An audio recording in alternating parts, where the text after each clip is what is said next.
Charles Pasqua, Gilbert Collard, Marek Alter ou Sylvain Augier, et plus localement Jacques Durand, Alain Moncouquiol ou Eddy Ponce, ils seront une centaine d'auteurs à investir le Carré d'Art du 30 janvier au 1er février prochain.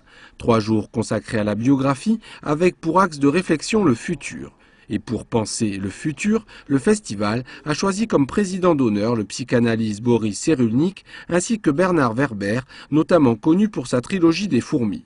Bernard, ça a toujours été un homme qui a pensé le futur, pensé l'humanité. Il avait fait un livre sur un grand vaisseau qui partait avec des humains, etc.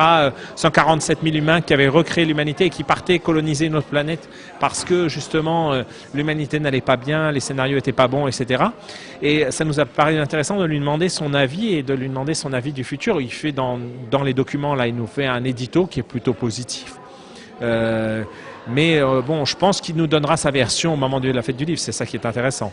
Une version délivrée lors du colloque de vendredi, car le festival de la biographie n'est pas que dédicace. Le programme, c'est des expositions, 4 expositions à Carré d'Art, dans différents endroits de Carré d'Art. C'est des interventions dans les établissements scolaires le vendredi.